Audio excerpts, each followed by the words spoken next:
अरविंद खोपे, वय वर्ष 13, इयत्ता 7वीत शिकणारा दलित समाजाचा एक मुलगा. घरची परिस्थिती बदलायची म्हणून उराशी स्वप्न बाळगून तो लातूरच्या स्वामी विवेकानंद आश्रमशाळेत येऊन राहिला. आई वडिलांनीही काळजावर दगड ठेवून त्याला लातूरला शिक्षणासाठी पाठवलं होतं. आपला मुलगा मोठा होऊन घरादाराची पिढीजात चालत आलेली गरिबी दूर करेल असं आई वडिलांचं स्वप्न होतं. त्यामुळे आई वडील मिळेल ते काम करून वेळप्रसंगी त्याच्या पोटाला चिमटा काढून अरविंदला पैसे पाठवायचे. सगळं सुरळीत चालू होतं, पण 3 दिवसांपूर्वी अरविंदच्या घरी एक फोन खणला आणि त्याच्या आई वडिलांना मोठा धक्का बसला. त्यांच्या सगळ्या स्वप्नांचा एकदम शेवट झाला. अरविंद सोबत काहीतरी मोठा घातपात झाल्याचा तो फोन होता. पण लातूरच्या वसतिगृहात अरविंद सोबत नेमकं काय घडलं होतं आणि आजपर्यंत त्यांचं कोडं का सुटू शकलेलं नाहीये त्याचाच घेतलेला हा सविस्तर आढावा. नमस्कार, मी प्रथमेश आणि तुम्ही पाहताय विषय सुफारी. मंडळी, ही गोष्ट आहे बीडमधील परळी तालुक्याच्या पांगरी गावात राहणाऱ्या अरविंद खोपेची. दलित समाजातून येत असल्यामुळं पिढीजात गरिबी अरविंदच्या घराला पुजलेली. अरविंदच्या वडिलांना शिक्षणाचं महत्त्व कळलं होतं, म्हणून त्यांनी अरविंदला शिकवण्याचं ठरवलं होतं. त्यासाठी त्यांनी अरविंदला लातूरच्या माजी आमदार शिवाजी पाटील कव्हेकर यांच्या जयक्रांती शिक्षण प्रसारक मंडळाद्वारा संचलित स्वामी विवेकानंद राजमाता जिजाऊ वसतिगृहात ठेवलं होतं. जुन्या MIDC परिसरात ते वसतिगृह आहे. सध्या अरविंद 7वीच्या वर्गात शिक्षण घेत होता.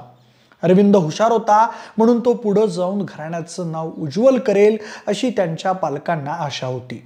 दरम्यान मिळालेल्या माहितीनुसार 4-5 दिवसांपूर्वीच आश्रमशाळेत अरविंदची परीक्षा आहे म्हणून त्याच्या आई वडिलांनी त्याला पांगरी येथून लातूरला सोडलं. त्यानंतर ते नितरास घरी गेले.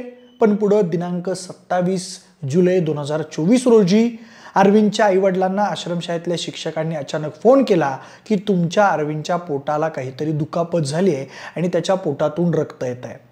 ते ऐकून अरविंदचे पालक एकदम चिंतेत पडले. दरम्यान आश्रमशाळेपर्यंत पोहोचण्यास त्यांना उशीर होणार असल्यामुळं त्यांनी नातेवाईकांना तिथं पाठवलं.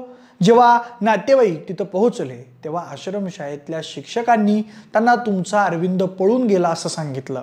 त्यावेळी शिक्षकांनी अरविंदला शोधतोय असं भासवलं, पण खरं तर तेव्हा अरविंदचा मृतदेह आश्रमशाळेतल्या एका बाथरूममध्ये लटकला होता. दरम्यान अरविंदच्या नातेवाईकांना शिक्षकांच्या बोलण्यावर शंका आली, म्हणून त्यांच्यापैकी काही जण आश्रमशाळेच्या गेटवरच लक्ष ठेवून होते.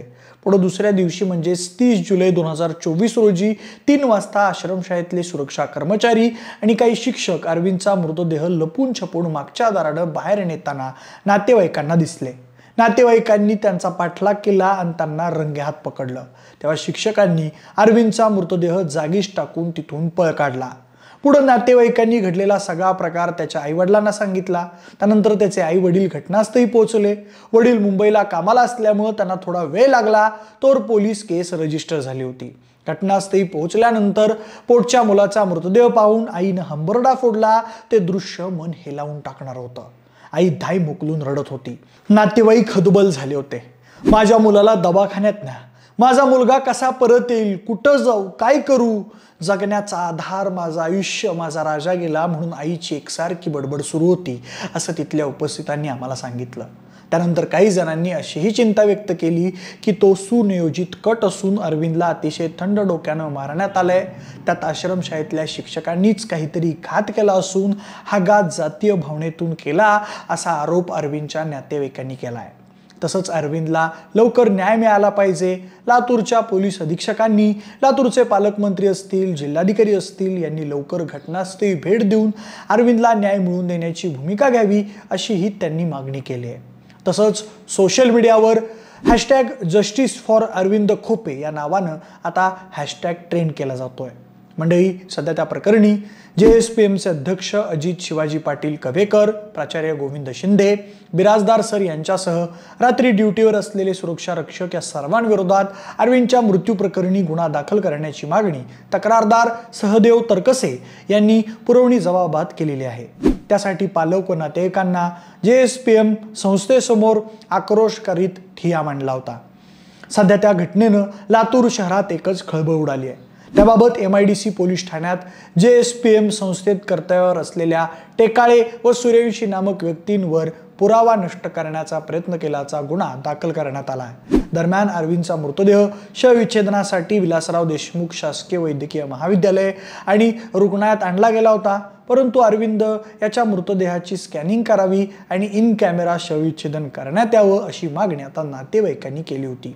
त्यानंतर बुधवारी दुपारी 11:45 सुमारास अरविंदच्या मृतदेहाचं स्कॅनिंग करून इन कॅमेरा शवविच्छेदन सुरू झालं। ते दुपारपर्यंत पूर्ण झालं। त्यानंतर अरविंदचे पालक आणि नातेवाईकांनी अरविंदच्या संशयास्पद मृत्यू प्रकरणी JSPMचे अध्यक्ष अजित शिवाजी पाटील कव्हेकर यांना जबाबदार धरून त्यांच्यावरही गुन्हा दाखल करावा। जोपर्यंत JSPMच्या संस्थाध्यक्षांवर गुन्हा दाखल होत नाही तोपर्यंत प्रेत ताब्यात घेणार नाही अशी भूमिका घेतली। त्यावेळी असंख्य सामाजिक कार्यकर्तेही उपस्थित होते। अरविंदचे पालक व नातेवाईक त्यांच्या भूमिकेवर ठाम राहिल्यानं MIDC पोलिसांनी सहदेव गणपती तरकसे राहणार मोतीनगर लातूर यांचा पुरवणी जबाब दिनांक 31 जुलै रोजी घेतला। पोलिसांनी तरकसे यांचा पुरवणी जबाब नोंदवून घेऊन तसे पत्र MIDC पोलीस ठाण्याचे सहाय्यक पोलीस निरीक्षक सचिन द्रोणाचार्य यांच्या स्वाक्षरीनं अरविंदच्या पालकांना देण्यात आलं। त्यानंतर पालकांनी अरविंदचा मृतदेह स्वीकारला आणि अंत्यविधीसाठी ते पांगरीला रवाना झाले। पण अजून तपास पूर्ण झाला नसल्यानं 13 वर्षीय अरविंदचा मृत्यू गूढ बनून राहिलाय। त्याची कुणासोबत काय दुश्मनी होती किंवा त्याची कुणाला काय अडचण होती हेच कळायला मार्ग नाही। पण तुम्हाला नेमकं काय वाटतंय? अरविंदच्या हत्येमागं खरंच जातीयवादाचा काही अँगल असेल का? तुमची मतं आम्हाला कमेंट करून नक्की सांगा। जर हा व्हिडिओ आवडला असेल तर लाईक आणि शेअर करा। सोबतच असेच अजून माहितीपर व्हिडिओज पाहण्यासाठी आपल्या विषय जुबारी या YouTube चॅनलला देखील सबस्क्राईब करायला विसरू नका। धन्यवाद।